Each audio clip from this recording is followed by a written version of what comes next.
ప్రేమ నమ్మకమైన యేసు ప్రభు నామంలో శుభములు పలుకుతూ నేటి బంగారు పరుగా ధ్యానంలో కొన్ని ఆధ్యాత్మిక జీవిత సత్యాలను యథావిధిగా చెప్పుకుంటూ గతంలో నేను దానికి ఏమని పేరు పెట్టానంటే ఆధ్యాత్మిక ముత్యాల సరాలు. తర్వాత బంగారు పరిగనే భావం నాకు ఇష్టమై అది నేను మార్చుకున్నాను. అయితే దానిలో కొన్ని తలంపులు మీకు అప్పచెప్తాను. మరి ఆహ్, దేవుడు మనకిచ్చిన జీవితాన్ని గురి కలిగి జీవించాలి. ఆ గురికై ఏకాగ్రతతో కృషి చేయాలి. తగిన జ్ఞాన అవగాహాలు కలిగి, పట్టుదలతో కృషించి గమ్యం చేరాలని ఆత్మస్థైర్యంతో, దైవ వాక్య ధ్యానంతో, ప్రార్థనతో సాగిపోవాలి. ఈ రకంగా మనం జీవితాన్ని కొనసాగించుకోవడం అవసరం. అయితే అతి తగ్గింపుతో జీవిస్తూ నన్ను బలపరచు దేవుని సహకారంతోటే ఏదన్నా చేయగలనని ధైర్యంతో రోజు జీవించాలి. దేనికి పనికిరాను అని ఆత్మ న్యూనతాభావంతోటి మనం దిగజారిపోకూడదు. నిరుత్సాహపడరాదు. నాకంతా తెలుసు అని అహంకారం కూడా పనికిరాదు. దేవుని ముందు తగ్గించుకుని మోకరిల్లి ప్రార్థించే వారికి నిజమైన శాంతి, సమాధానము, ఆశీర్వాదము మెండుగా లభిస్తాయి. వారు ధన్యులు కాగలరు. మరి దేవుడు మరి ప్లస్ నీవు plus career is equal to విజయము. దేవుడు ప్లస్ ప్రార్థన ఈజ్ ఈక్వల్ టు శక్తి. దేవుడు ప్లస్ కుటుంబము ఈజ్ ఈక్వల్ టు సంతోషము. మనుషులను ఆశ్రయించాలి. వారి పొగుడుచు అవసరాలకి ఆశ్రయించి మోసపోవట కన్నా దేవునినే సదా స్తుతించి ఆశ్రయించుటే దీవెనకు కారణం, ధన్యులం అవుతాం. ప్రతి వాని జీవితంలో యవన కాలంలో సమయము, శక్తి ఉండినా డబ్బు అందరికీ అందుబాటులో ఉండకపోవచ్చు. మధ్య వయసులో డబ్బు, శక్తి లభించినా అనుభవించే సమయం ఉండదు. వృద్ధాప్యంలో డబ్బు, సమయం ఉంటాయి కానీ ఒంట్లో ఓపిక కానీ శక్తి కానీ ఉండవు. అందుకే అన్ని సమయాల్లో దేవుని ఎల్లప్పుడూ స్తుతిస్తూ దేవుని చిత్తాన్ని బట్టి లోబడి జీవించుట కర్తవ్యము. నిన్ను విడువను ఎడబాయనని వాగ్దానము నమ్మి మనం జీవిస్తూ ఉండాలి. మన జీవితాల్లో గొడవలు, సమస్యలు ఎదుర్కొంటే తప్పదు కదా. ఒక్క అడుగు వెనక్కి తగ్గితే అన్ని బంధాలు నిలబడతాయి. నీటి అలలు పైకి వచ్చినప్పుడు తల వంచితే ప్రాణం నిలుస్తుంది. ప్రాణం ఉన్నంత వరకే మట్టి మన కాళ్ళ క్రింద ఉంటుంది. ప్రాణం పోయాక మట్టి మన శరీరంపై ఉంటుంది కదా. సంపాదించిన డబ్బు మన వెంట రాదు. క్రీస్తు కొరకు జీవించి ఆత్మను సంపాదించిన విలువ మనకి తెలుసుకుని దాని కొరకై తప్పించి ఆసక్తిగా ఆత్మ సంపాదనలో పాటుపడి జీవించటం దేవుని సంతోషపెట్టే వారం అవుతాం. సముద్రంలో నీరు ఎంత ఉన్ననో బిందెడు మంచినీటికే విలువ ఎక్కువ. ఇహలోక సంపదలు ఎన్ని ఉన్నా సరే మనలో ఉన్న మంచికే విలువ ఎక్కువ. మన జీవితాన్ని దేవుడు అరచేతిలో చెక్కుకొని భద్రపరిచాడని నమ్మాలి. వృద్ధాప్యం వరకు కనుపాపుగా కునుకక నిద్రపోక కాపాడే దేవుని సదా నమ్మాలి. చిరునవ్వు చాలా విలువైంది. ఎంత క్లిష్టమైన సమస్యలైనా పరిష్కరించగల తాళపు చెవువలే తరచూ సమర్థత కలదు గనుక చిరునవ్వు చెరగనీయరాదు. స్వార్థం విడనాడి సణుగుడు గుణుగులు దూరంగా జీవిస్తూ ఇతరులపై అపవాదులు వేస్తూ నిరారోపణ చేయకుండా గర్వంనకు దూరంగా కోపము చిరాకులు అతీతంగా వ్యర్థ సంభాషణలతో కాలయాపన చేయరాదు. సమయంను సద్వినియోగం చేస్తూ బుద్ధిమంతులుగా ప్రవర్తించట ప్రతి వ్యక్తి కర్తవ్యంగా ఎంచాలి. ఆత్మీయ సహవాస బంధం అనేది అందమైన పుస్తకం వంటిది. అనుకోని రీతిగా సంభవించే పొరపాట్లు దానిలో ఒక పేజీ మాత్రమే. ఒక పేజీ పాడైందని మొత్తం పుస్తకాన్ని రాదు. బంధాలన్నీ బలమైనవని విలువైనవి తెలుసుకో. జీవితంలో ఎవరికి అకారణంగా ద్వేషించకూడదు. ఎవరిపై అసూయపడరాదు. అసూయపడే కొద్దీ ఆలోచిస్తే వారికంటే మనమే మంచిని మరి పోగొట్టుకునే వారం అవుతాం. కాబట్టి మనం మరి జాగ్రత్తగా జీవించడానికి కృషి చేద్దాం. ఈ దినాన్న ఆత్మ ఫలాల వివరణ పరిచయం చేసుకుంటూ ఒక ఉపమానాన్ని కూడా చెప్పుకుందాం.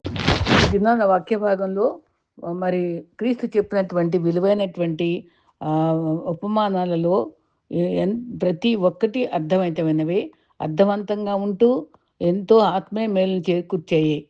నేను ఈమెయిల్ ద్వారా పొందుకున్నటువంటి ఈ సందేశాన్ని నేను చాలా చక్కగా అర్థం చేసుకుంటూ మీతో పంచుకుందామని నేను సిద్ధపడుతున్నాను.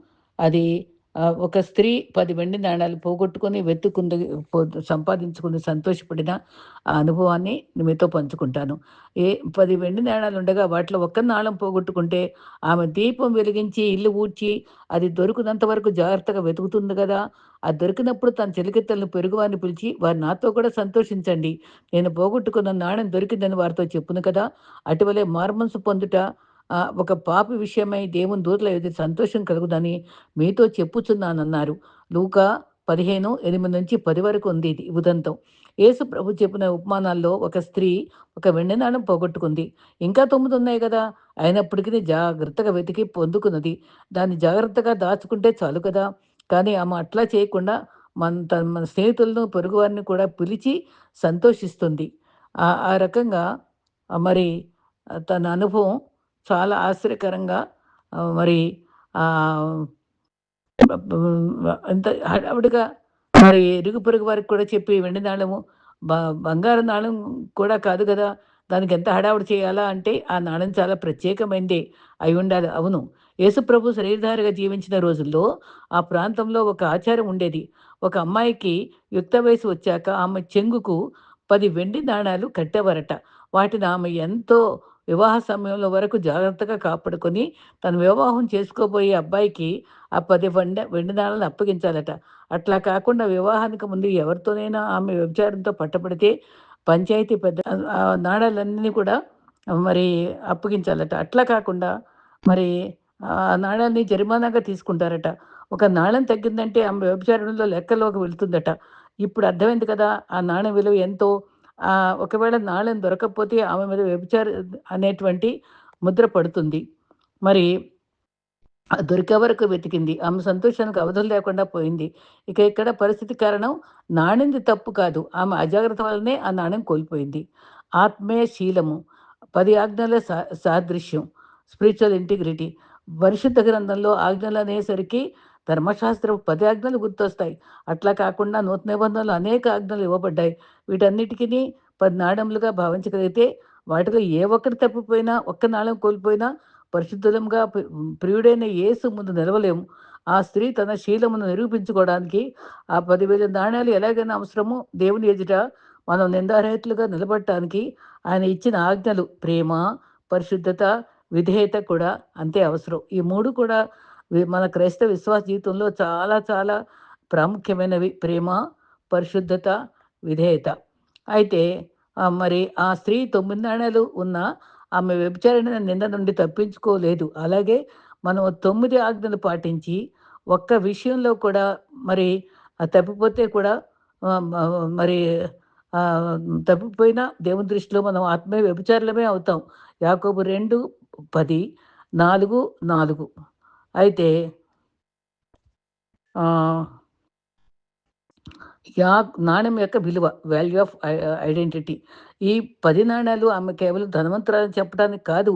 ఆమె కన్యక, పావని, ఆమె పవిత్రురాలని నిరూపించడానికి చిహ్నాలు. లోతు. ఒక నాణెం పోయినా ఆమె సమాజ దృష్టిలో చిత్కారానికి గురవుతుంది.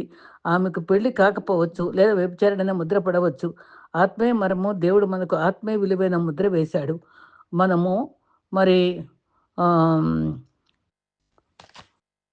ఇది ఇది ఈ అర్థాన్ని మనం బాగా లోతైన అర్థవంతంగా గమనించుకోగలగటం చాలా చాలా అవసరం. మరి ఆహ్, ఆవిడ ఆహ్, సైతాను మన మీద నేరస్తుడనే ముద్ర వేయడానికి సిద్ధంగానే ఉంటాడు. ఆత్మీయ మర్మం మనకి ఒక జ్ఞాపకం చేసుకోవాలి. దీపము మరియు ఇల్లు ఊడ్చడం. మరి నాణెం తప్పు కాదు. ఆమె అజాగ్రత్తే కదా! మరి నిర్లక్ష్యం వల్ల పడిపోయింది. చీకట్లో ఉన్న నాణెము తను బయటికి తెచ్చుకోలేదు. అది మట్టిలో కలిసిపోయి ఉంటుంది. మన హృదయం అనే ఇల్లు లోక భాషలతో, దుమ్ముతో నిండిపోయినప్పుడు దేవుని వాక్యమనే దీపము, లేంపము వెలగాలి. కీర్తనలు 119, 105. పరిశుద్ధాత్మ దేవుడు మన అంతరాత్మను బూడ్చినప్పుడు మనం పోగొట్టుకున్న దైవిక విలువలు తిరిగి కనిపిస్తాయి. మరి యోహాను 16:8. అది దొరికే వరకు వెతకటం. Desperate search. ఆమె ఎందుకు అంత కంగారుగా వెతికిందంటే, అది కేవలం ఒక నాళెం కాదు. అది ఆమె జీవితం, మర్మం. యేసుప్రభు కూడా మనల్ని కేవలం ఒక సంఖ్యగా చూడలేదు. ఆయన దృష్టిలో మనం ఒక వధువు, చర్చ్ తన వధువు మీద ఎటువంటి మచ్చ, ముడత ఉండకూడదని ఆయన రక్తము కార్చి వెతికారు, పవిత్రపరుచుకున్నారు. ఎఫెసీ 5:27. ప్రియుడైన యేసును సిగ్గులేని ముఖంతో స్త్రీకి సదృశ్యంగా ఉన్న సంఘము లేదా మనము అని ఎదుర్కోవాలంటే మనం కోల్పోయిన నాణము లేదా నాణ్యములను వాక్యము అనే దీప వెలుగులో, వాక్యం పాదముల దీపము త్రోవకు వెలుగు అది భావిస్తూ మరి వెతికి సరిచేసుకొని కోల్పోయిన వాటిని పొందుకుని ఎత్తబడే సంఘంలోనికి క్రీస్తు ఎదుర్కోవడానికి సిద్ధపడి ఉండగలిగితే అప్పుడు మన జీవితాలు ధన్యమవుతాయి. అట్లాంటి వారిని గురించి పరలోకంలో అధికమైన సంతోషం కలుగుతుంది. ఈ రీతిగా మన హృదయాలను సిద్ధపరచుకుందాం. అట్టి కృప, ధన్యత ప్రభు మనకు అనుగ్రహించుగాక. మరి స్టడీ చర్చ అంశాలు కూడా మనం గమనిస్తే, మనం అజాగ్రత్త వల్ల మన ఇంట్లో లేదా పరిచర్యలో ఏదైనా నాణాలు పోయాయా, ఆత్మలు పోయాయా? ఒక ఆత్మ తప్పిపోయినప్పుడు మరి మనం కేవలం ఒక సంఖ్య తగ్గింది అనుకుంటుంటున్నామా, లేక ఒక జీవితమే ప్రమాదంలో ఉందని బాధపడుతున్నామా? అది మనం గమనించుకోవడం చాలా చాలా అవసరం. అయితే మరి నేను గతంలో రాసిన పుస్తకంలో ఆత్మీయ వరాలు ఐక్యత ఒక బుక్, ఇంగ్లీష్ బుక్ని ట్రాన్స్లేట్ చేయడం జరిగింది. అది నీ దినాన కొంచెం పరిచయం చేద్దామని రెండో భాగంగా నేను ఈ టాపిక్ తీసుకున్నాను. మరి ఆత్మీయ వరాలు ఐక్యత. మరి ఈ ఐక్యత ఆత్మీయ వరాలు పనిచేస్తాయి. 1 కొరింథీ 12:9-12. మరి అది మనం తప్పకుండా ఈ విశ్వాసులు మరి ఆత్మీయంగా ఎదగాలంటే, పరిశుద్ధాత్మ యొక్క ఉనికిని గ్రహించాలంటే ఈ వరాల గురించి కూడా తెలుసుకోవడం అవసరం. మరి అపోస్తల కార్యంలో వారంతా పెంతెకొస్తు పండుగ రోజు ఆత్మీయత అనేటువంటి తాకిడి ప్రభావంతో మరి ధైర్యం పొందారు, ఏక మనస్సు ఐక్యత కలిగి ఉన్నారు, ఎడతెగ ప్రార్థించారు. ప్రార్థన, వాక్యము, రొట్టె విచ్చుట, సహవాసం యొక్క రుచించిన ఎరిగిన వారయ్యారు. విశ్వాస యుద్ధోపకరణమైన ప్రార్థన, వాక్యము, కన్నీరు, పరిశుద్ధాత్మ 4 ఆయుధాలను ప్రయోగించారు. ఆత్మకార్యాలు ప్రబలమై క్రీస్తు శక్తిని పొంది అద్భుత వరాల నింపుదలతో గొప్ప చైతన్యాన్ని చూపించి లోకాన్ని తలక్రిందులు చేయు క్రీస్తు అనుచరులని పిలువబడ్డారు. నేటి తరములో యువతలో, సంఘంలో సమైక్యత లోపం వల్ల ఆత్మదీపాలలో నూనె లేని, బుద్ధి లేని కనికల వలె ఆరిపో స్థితి గతంలో చెప్పుకున్నాం, ఆపాదించుకుంటున్నారు. పౌలు హెచ్చరికలు స్వీకరించాలి. ఆత్మను అర్పకుడి, కృపావరములను ఎప్పటికీ నిర్లక్ష్యం చేయరాదు.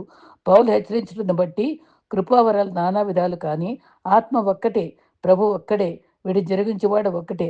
ఆత్మ ప్రత్యక్ష ద్వారా బాగా అర్థం చేసుకుందాం. బుద్ధి వాక్యము 1, 2 జ్ఞాన వాక్యము, మరి 3 ఆత్మ వల్లనే విశ్వాసం కలుగును అని రాయబడినది. ఈ 3 వరాలు 9 వరాలు ప్రప్రథమంగా ప్రత్యేక వరాలు. ప్రత్యక్ష ద్వారా కలిగినవి. కృత నిబంధనలో క్రీస్తు శిష్యులు పౌలుతో పాటు పాత నిబంధనలో మోషే, ఏలియా, ఎలీషాల్లో కొందరు ప్రవక్తలు వీరి అనుభవాలు ప్రదర్శన గమనిస్తాం. ఇవి రెండో భాగంలో ఆత్మీయ వరాలు 3. ఆత్మవరాల్లో ఆత్మ వలనే స్వస్థపరచు వరము, అద్భుతములు చేయు శక్తి, ప్రవచన వరము. దీనిలో మనం మరి గమనించుకుంటే దివ్య శక్తి సంపదతో పనిచేస్తాయి. మూడో భాగంగా ఆత్మీయ వరాల్ని ప్రేరణ ద్వారా వెలువడతాయి. ఆత్మీయ ప్రేరణ. 7 ఆత్మల వివేచన. 8 నానా విధమైన భాషలు మాట్లాడే శక్తి, మరి భాషల అర్థం చెప్పు శక్తి అనుగ్రహించబడతాయి. ఈ 9 ఆత్మీయ వరాలన్నీ నడిపించబడేది అద్భుత ఆత్మీయ అభిషేకం వల్లనే. అతని చిత్తం చొప్పున ప్రతి వానికి పంచి కార్యసిద్ధి కలిగజేస్తాడు. విల్లిగ్రహం గారు మొదట మారుమూలలో గుడిసెల్లో నమ్మకంగా సేవ చేసేవారు. మరి పేద సేవకుని కూడా ప్రభు ఈ కృపావరాలు ఇస్తున్నాడు. కొందరు సేవకులు మిలియన్ల డాలర్ల ఖర్చుతో సేవ జరిగించడంలో దేవుని హస్తం ఉంటుంది. అదే హస్తం ద్వారా 2-3 కూడి ప్రార్థించే స్థలములో కూడా దేవుని మహిమపరచడం రీతి దేవుని దృష్టిలో సమానమే. ప్రతి ఒక్కరికి విశ్వాస పరిమాణం చొప్పున క్రీస్తు అందించు కృపావరాలు, తలాంతులను ప్రజ్వలింప చేయుట విశ్వాస విధి. దేవుడు తన అమృత హస్తాలతో తన తోటలో ఒక మూల ఏ మూల నాటుతాడో ఆ స్థలంలో ఫలించడం మన విధి.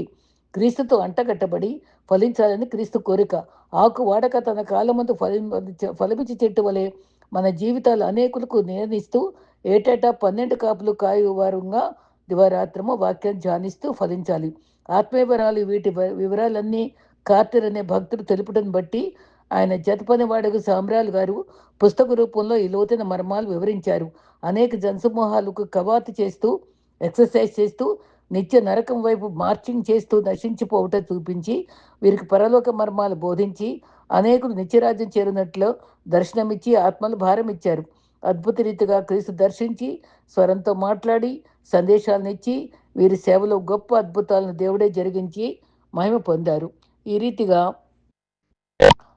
అబ్రహాము జీవితంలో పిలుపు, మోషే నాయకునిగా తరిపుదిచ్చిన వైనము, పౌలు పేతురు జీవితాల్లో ఆత్మ నడిపింపు, మరి అనేకులు క్రీస్తు రాజ్యం వారసులవుతూ మరి చేసేటువంటి సువార్త సేవలో విజయాలన్నీ నేడు ఈ తరములో తమ ఎన్నుకున్న కొందరు ప్రత్యేక భక్తుల ద్వారా ప్రత్యక్షతలు ఎన్నో బయలుపరిచి ఆత్మలను బలపరిచి సేవను జరిగించడం గమనిస్తున్నాం.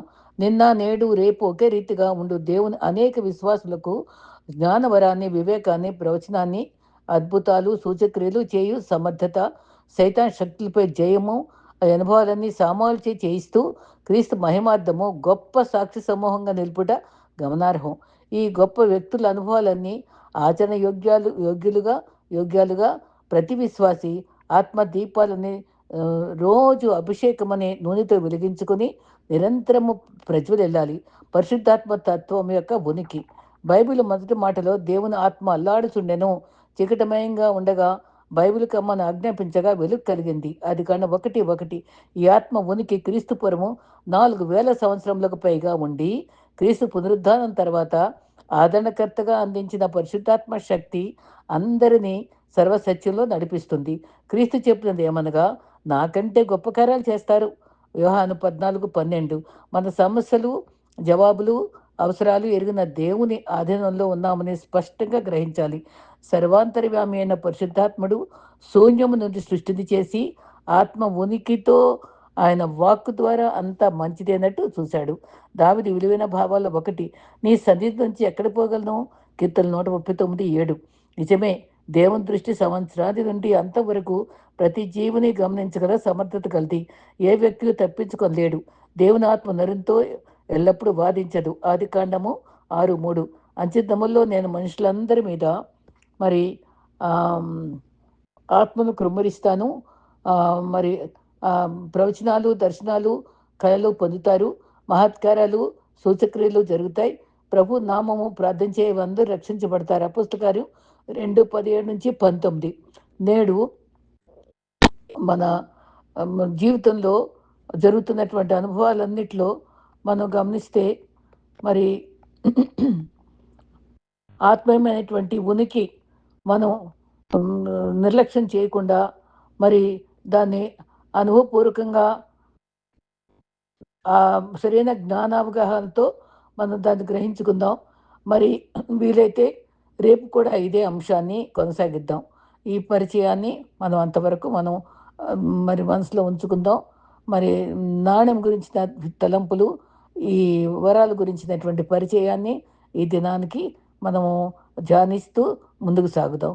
ప్రభు కృప ఈ జ్ఞాన అవగాహన మనకు అనుగ్రహించి మరి మన ఆత్మీయంగా మేలుకొల్పేటట్టుగా ప్రభువుని అడుక్కుని ఆత్మీయ బంధంతో ఒకరినొకరు ఐక్యతతో ముందుకు సాగిపోదాం. అట్టి కృప ప్రభు మనందరికి అనుగ్రహించుగాక.